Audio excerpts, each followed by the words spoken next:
Shri Kanakadurga జ్యోతిషాలయం phone ద్వారా జ్యోతిష్యం చెప్పబడును.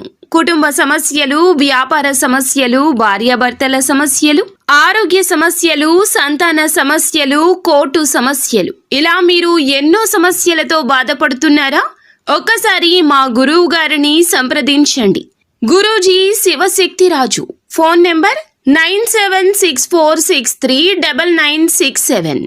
100% స్త్రీ పురుష వశీకరణం చేయబడును. మీకు ఎటువంటి సమస్యలు ఉన్నా ఒక్కసారి గురువు గారిని సంప్రదించి ఈ రోజున గుర్తు పెట్టుకోండి. ఏ సమయంలో అయినా కూడాను వీరితో బంధం ముగిసిపోయే క్షణాలు కలగబోతున్నాయి. మీరు అప్రమత్తంగా ఉండండి, లేదంటే చాలా నష్టపోతారు. మానసిక బాధ వర్ణనాతీతం అయిపోతుంది. ధనుసు రాశి జాతకులు ఎవరితో బంధం విచ్ఛిన్నమయ్యే ప్రమాదం పొంచి ఉన్నదో ఈ వీడియోలో తెలుసుకుందాము. ముందుగా వీడియోని పూర్తిగా చూడండి. అప్పుడే మేము ఏం చెప్పబోతున్నామో మీకు అర్థమవుతుంది. వీడియో మీకు నచ్చితే లైక్ చేయండి. మీ లైక్ మాకెంతో సపోర్ట్ అండ్ ఎంకరేజ్మెంట్ గా ఉంటుంది. ఇక ఆలస్యం లేకుండా మనము ఈ వీడియోలోకి వచ్చేద్దాము. ఈ రాశి జాతకులు స్వయంగా తీసుకునే ఆలోచనలు అంతగా వీరికి కలిసి రాకపోవచ్చు. ఇక జాగ్రత్తగా ఉండండి. కుటుంబంలో బాధ్యతల విషయంలో అప్రమత్తత అవసరము. ఉక్కిరి బిక్కిరి పరిస్థితులు ఉండబోతూ ఉన్నాయి. చేపట్టిన పనిలో శ్రమ తప్ప ఫలితం ఉండకపోవచ్చు. గృహ నిర్మాణాల్లో అవాంతరాలు కలగడంతో ఆర్థిక ఇబ్బందులు, చిక్కులు వస్తాయి. సోదరులు, మిత్రులతో అకారణంగా ఈ రోజున విభేదాలుండొచ్చు. అధికంగా ఎదుటి వారు చెప్పే మాటలు వినేటటువంటి తత్వం ఉంటుంది. అందులో నిజాలు పక్కన పెట్టేస్తారు.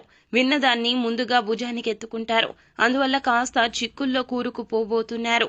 ఎంతో ఇష్టమైన లేదా మిమ్మల్ని ఎంతో అభిమానించేవారు సైతం ఈ రోజు చిన్న ఘర్షణ, చిన్న అపార్థం మీ నుంచి వారిని దూరం చేయబోతోంది. మీ యొక్క కోపం రీత్యా, మీ యొక్క చెప్పుడు మాటలు వినేటటువంటి తత్వం రీత్యా ఈ రోజు ఇలా జరగబోతోంది. కానీ వారితో మీకు చాలా అలవాటైపోయింది. వారు లేకుండా రోజు గడవడం మీకు కష్ట సాధ్యమైపోయింది. కానీ ఈ రోజు మీ మనస్తత్వం వేరే విధంగా ఉంటుంది. ఎవరో ఏదో చెప్పారు అంటూ అదే భుజానికి ఎత్తేసుకుంటారు. నిజాలు గ్రహించలేకపోతారు. కావున సొంత నిర్ణయాలు పక్కన పెట్టేయండి. కంటికి కనిపించిన దాన్ని నమ్మే ప్రయత్నం చేయొద్దు. వారు ఎవరైనా కావచ్చు, భాగస్వామి కావచ్చు, ప్రేమిక భాగస్వామి కావచ్చు, వ్యాపారంలో సన్నిహితులు కావచ్చు, భాగస్వామ్యులు కావచ్చు, స్నేహితులు, బంధువులు, ఇరుగు పొరుగు మిత్రులు ఎవరైనా కావచ్చు. అనవసరపు వాదనకు మాత్రం మీరు దిగొద్దు. వారు దిగినా కూడాను శాంత చిత్తంతో ఉండండి. ఎవరో ఏదో చెప్పారంటూ మాటలు ఆలకించొద్దు. వారు మీతో ఎలా ఉన్నారు, మన బంధం వారితో ఎలా ఉన్నది, వీరి యొక్క విషయంలో మన ఆలోచన ఏమిటి, వీటిని అన్నింటినీ ఈ రోజు పక్కన పెట్టేస్తారు. మీ కళ్లకు ఒక మాయ అలముకున్నట్లు అయిపోతుంది. ఎవరో ఏదో చెప్పారు అంటూ ఆ వ్యక్తి మాటలే మీకు నిరంతరం వినిపిస్తూ ఉంటాయి. కానీ మనసుతో ఆలకించండి. చెవుల ద్వారా విన్నది మనసుకు చేర్చుకోవద్దు. ఇలా చేస్తే బాగుంటుందేమో ఈ రోజున, కానీ ఆ యొక్క నష్టం ఆ తదుపరి మీరు తీర్చుకోలేకపోతారు, పూడ్చుకోలేకపోతారు. కావున అప్రమత్తత ముఖ్యము. అహంకారాన్ని పక్కన పెట్టండి. కోపావేశాలు మానుకోండి.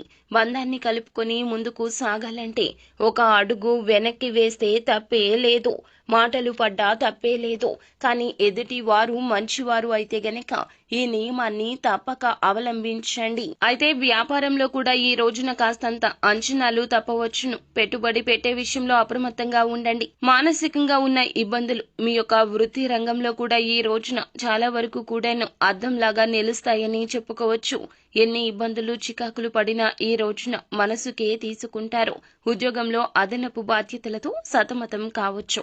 మానసిక ప్రశాంతత ఇంకాస్త ఈ విషయం మీద లోపిస్తుంది. ఒంటరిగా ఉండడానికి ప్రయత్నించండి. ఎవరితో ఎటువంటి విషయాన్ని చెప్పుకునే ప్రయత్నం అసలే చేయొద్దు. అయితే ఈ రోజు కష్ట నష్టాలు, బాధలు అన్నీ కూడా ఒంటరిగా కూర్చొని ఆలోచిస్తే సమస్యకు పరిష్కారం మీరే కనుగొంటారు. మీ యొక్క మానసిక పరిస్థితి సరిగా లేకపోతే ఏదైనా దేవాలయానికి వెళ్ళండి, భగవంతుణ్ణి దర్శించుకోండి. కాస్తంతసేపు అక్కడే కూర్చొని హనుమాన్ చాలీసా కానీ, లలిత సహస్రనామ పారాయణం కానీ చేయండి. మానసిక ప్రశాంతత తప్పక లభిస్తుంది. సో ఫ్రెండ్స్, చూసారుగా, ఈ వీడియో మీకు నచ్చితే లైక్ చేయండి. మరిన్ని వీడియోస్ కోసం మా ఛానల్ ని సబ్స్క్రైబ్ చేసుకుని ఫాలో అవ్వండి. Thank you.